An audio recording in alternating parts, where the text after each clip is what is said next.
ಆತ್ಮೀಯ ವಿದ್ಯಾರ್ಥಿಗಳಿಗೆ ಸ್ವಾಗತ. ನಾನು doctor Chidananda K Badiger Anand education ಅಕಾಡೆಮಿಯಿಂದ ಮಾತಾಡ್ತಾ ಇದ್ದೀನಿ.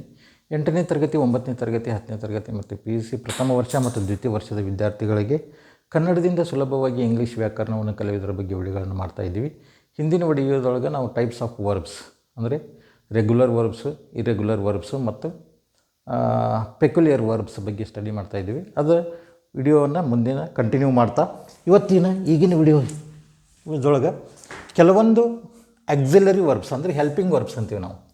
ಇದರೊಟ್ಟಿಗೆ ಕೆಲವು ಆಕ್ಸಿಲರಿ ವರ್ಬ್ಸ್ಗಳಿಗೆ ಮುಖ್ಯ ಕ್ರಿಯಾಪದ ಮೇನ್ ವರ್ಬ್ ರೂಪಗಳಿದ್ದು ಆಕ್ಸಿಲರಿ ವರ್ಬ್ಸ್ ಅಂದರೆ ಹೆಲ್ಪಿಂಗ್ ವರ್ಬ್ಸ್ ಅಂತ ಕರಿತೀವಿ ನಾವು. ಆ ಹೆಲ್ಪಿಂಗ್ ವರ್ಬ್ಸ್ಗಳಿಗೆ ಮೇನ್ ವರ್ಬ್ ರೂಪಗಳು ಅದಾವಂತ, ಮೇನ್ ವರ್ಬ್ ರೂಪಗಳಿದ್ದು ಇವುಗಳನ್ನು ಬಳಸಿಕೊಂಡು ನಾವು ಟೆನ್ಸ್, ಆಕ್ಸಿಲರಿ ವರ್ಬ್ ಫಾರ್ಮ್ ಮತ್ತು ಮೇನ್ ವರ್ಬ್ ಫಾರ್ಮ್ ಆ್ಯಕ್ಷನ್ ಬೇರೆ ಬೇರೆ ಎಂದು ತೋರಿಸಬಹುದು. ಇವುಗಳನ್ನು ಆಕ್ಸಿಲರಿ ವರ್ಬ್ ರೂಪದಲ್ಲಿದ್ದಾಗ, ಹೆಲ್ಪಿಂಗ್ ವರ್ಬ್ ರೂಪದಲ್ಲಿದ್ದಾಗ, ಆಕ್ಸಿಲರಿ ವರ್ಬ್ ರೂಪದಲ್ಲಿದ್ದಾಗ ಇವುಗಳಿಗೆ ಅರ್ಥ ಇರದೆ ಕೇವಲ ಟೆನ್ಸ್ ತೋರಿಸುವ ಪದಗಳಾಗಿ ಮತ್ತು ಮೇನ್ ವರ್ಬ್ ರೂಪದಲ್ಲಿದ್ದಾಗ ನಿರ್ದಿಷ್ಟ ಅರ್ಥ ಕೊಡುವ ಕೆಲಸ ತೋರಿಸುವ ಪದಗಳಾಗಿ ಇರುತ್ತವೆ ಎಂಬುದನ್ನು ನಾವು ತಿಳಿತೇವೆ.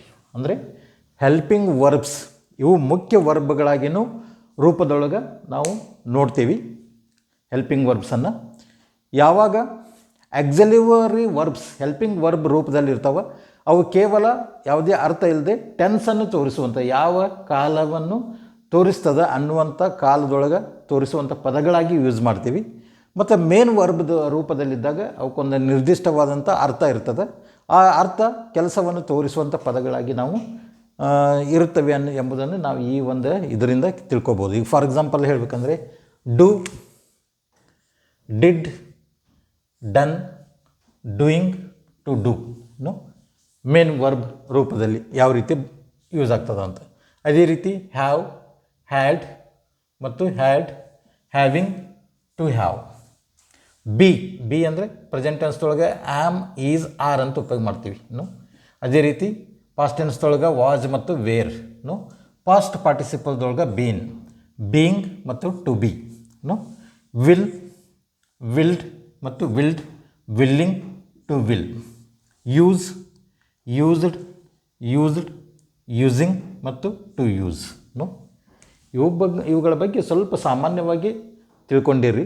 ಯಾಕಂದರೆ ನಾಳೆ ನಾವು ಟೆನ್ಸ್ಗಳನ್ನು ಕಲಿಯೋತ್ನಾಗ ಮುಂದಿನ ಪ್ರೆಸೆಂಟ್ ಟೆನ್ಸ್, ಪಾಸ್ಟ್ ಟೆನ್ಸ್ ಇವುಗಳನ್ನು ಫ್ಯೂಚರ್ ಟೆನ್ಸ್ ಬಗ್ಗೆ ಸ್ಟಡಿ ಮಾಡುವಾಗ ಸ್ವಲ್ಪ ಇವುಗಳ ಗೊತ್ತಾಗ್ತದೆ. ಇವುಗಳ ಬಗ್ಗೆ ನಮಗೆ ಮಾಹಿತಿ ಇತ್ತಂದರೆ ಅವನ್ನು ನಾವು ಚೆನ್ನಾಗಿ ಅಭ್ಯಾಸ ಮಾಡ್ಬೋದು.